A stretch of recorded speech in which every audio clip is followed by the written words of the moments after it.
2,99,700 فرضوں کا 30 دنوں میں ثواب عطا کر دیا جائے گا۔ تو صاحب وہ بندہ کتنا بڑا بدبخت ہوگا جو اس ماہ مبارک کے مہینے میں بھی 5 نمازیں نہ ادا کر سکے، وہ جو اس مبارک مہینے میں بھی تراویح کی نماز ادا نہ کر سکے، جو اس ماہ مبارک کے مہینے میں روزے نہ رکھ سکے، جو اس ماہ مبارک میں اللہ کا ذکر نہ کر سکے، قرآن کی تلاوت نہ کر سکے، کہ اللہ تعالیٰ اس مہینے میں نفل کا ثواب کتنا دے رہا ہے؟ فرض کے برابر عطا فرما رہا ہے، اور فرض کا ثواب کتنا مل رہا ہے؟ 70 فرضوں کے برابر ثواب مل رہا ہے۔ کیا آپ چاہتے ہیں کہ آپ روزانہ 20 رکعت تراویح نفل ادا کریں، اللہ تعالیٰ 20 فرضوں کا ثواب عطا فرما دے؟ ہم سب کی خواہش ہے نا جی؟ اب 20 رکعت نفل ادا کیے تراویح کے، ثواب کتنا مل رہا ہے؟ 20 فرضوں کے برابر ثواب مل رہا ہے۔ اور آپ نے سن رکھی ہے حدیث مبارکہ، جو بندہ جماعت کے ساتھ نماز ادا کرے تو اللہ تعالیٰ 27 نمازوں کا ثواب عطا فرماتا ہے۔ تو جو بندہ 20 رکعتیں ادا کرے گا نفل، جو کہ فرضوں کے برابر ہے، تو 20 رکعتوں کو آپ ملٹی پلائی کریں 27 کے ساتھ، تو 540 فرضوں کا اللہ تعالیٰ ثواب عطا فرما دے گا۔ جسے بات سمجھ آئی ہے وہ سبحان اللہ کہہ دیجیے۔ 20 رکعتیں ادا کی آپ نے، تراویح کی کتنی رکعتیں ادا کی؟ 20۔ ثواب کتنے فرضوں کا؟ 540 فرضوں کا اللہ تعالیٰ آپ کو ثواب عطا فرما رہا ہے۔ صرف 20 رکعتیں تو ادا کی، 540 فرض آپ کے نامہ اعمال میں لکھ لیے گئے۔ اور اگر بندہ ایک فرض ادا کرے تو 70 فرضوں کے برابر، اور ایک جماعت کے ساتھ آپ بندہ نماز پڑھے تو 27 نمازوں کا بھی ثواب ملتا ہے۔ تو 27 کو آپ ملٹی پلائی کیجئے 70 کے ساتھ، تو کتنا ثواب ملے گا ایک نماز فرض ادا کرنے کا؟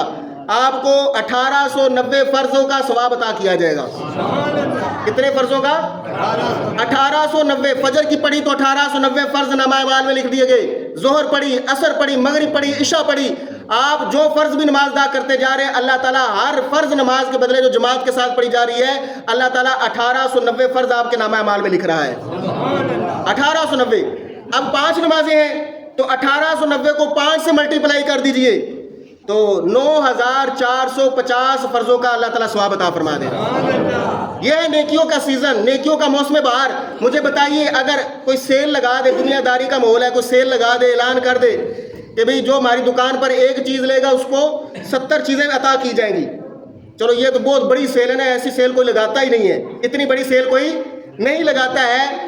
بس اتنی سیل لگا دی جاتی ہے کہ بھئی کوئی ایک پیزا لے تو اس کے ساتھ دوسرا پیزا فری، ایک برگر لے تو دوسرا فری، ایک شوارما لے تو دوسرا فری، اتنی سیل لگا دی جاتی۔ کوئی اتنی بڑی سیل نہیں لگاتا ہے کہ کوئی ایک چیز لے تو اس کو 70 فری عطا کی جائیں گی۔ رب تعالیٰ کی رحمت جوش میں ہے، ماہ رمضان کا مہینہ آیا، اللہ فرماتا ہے تو ایک فرض ادا کر، تجھے 70 فرضوں کا ثواب عطا کیا جائے گا۔ تو ایک نفل ادا کر، تیرے نامہ اعمال میں فرض کے برابر ثواب لکھ دیا جائے گا۔ تو اگر بندہ 5 فرض نمازیں ادا کر لے تو اللہ تعالیٰ 9450 فرضوں کا ثواب عطا فرما دے گا۔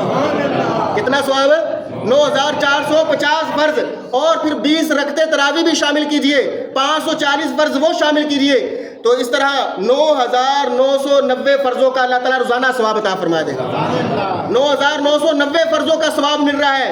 اور اگر 30 رمضان کے دن لگا لیے جائیں، اللہ تعالیٰ کرے، اللہ تعالیٰ کرم فرمائے 30 روزے ہو جائیں، تو 30 روزے 30 دنوں سے آپ ملٹی پلائی کیجئے 9990 کو، تو کتنا فرضوں کا ثواب ملتا ہے؟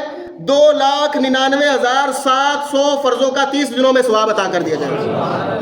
2,99,700 فرضوں کا، ساری زندگی بھی پڑھتے رہے، اتنے فرض نہیں آپ ادا کر سکتے۔ 2,99,700 فرض، یعنی 3 لاکھ فرضوں کا ثواب 30 دنوں میں آپ کما سکتے ہیں۔ اور صرف یہ میں نے 5 نمازوں کا جو فرض ہیں ان کا آپ کو حساب بتایا ہے، یا آپ کو 20 رکعت تراویح کا حساب بتایا ہے۔ اس میں نہ تو سنت موقدہ شامل کی، نہ ہی سنت غیر موقدہ شامل کی، نہ ہی نفل شامل کیے، نہ تہجد شامل کی، نہ اشراق کے نفل، چاشت کے نفل، اوابین کے نفل، نہ ہی قرآن پاک کی تلاوت، نہ ذکر، نہ درود پاک، اور نہ ہی روزوں کا ثواب، نہ لیلۃ القدر کا ثواب، کوئی ثواب شامل نہیں کیا۔ سوچئے اگر وہ بھی ثواب شامل کر لیا جائے تو ہماری عقل سے اوپر بات چلی جائے گی۔ اگر وہ ساری چیزوں کا ثواب شامل کیا جائے تو ہماری عقل حیران رہ جائے گی کہ رب رمضان کے مہینے میں کتنی رحمتیں نازل فرما رہا ہے، اور کتنی بڑی اللہ تعالیٰ بشارتیں دے رہا ہے کہ میرے بندو آؤ رمضان میں رحمتیں بھی لوٹ لو، بخشش بھی لوٹ لو، مغفرت بھی لوٹ لو، جہنم سے آزادی بھی حاصل کر لو۔ تو صاحب وہ بندہ کتنا بڑا بدبخت ہوگا جو اس ماہ مبارک کے مہینے میں بھی 5 نمازیں نہ ادا کر سکے، وہ جو اس مبارک مہینے میں بھی تراویح کی نماز ادا نہ کر سکے، جو اس ماہ مبارک کے مہینے میں روزے نہ رکھ سکے، جو اس ماہ مبارک میں اللہ کا ذکر نہ کر سکے، قرآن کی تلاوت نہ کر سکے۔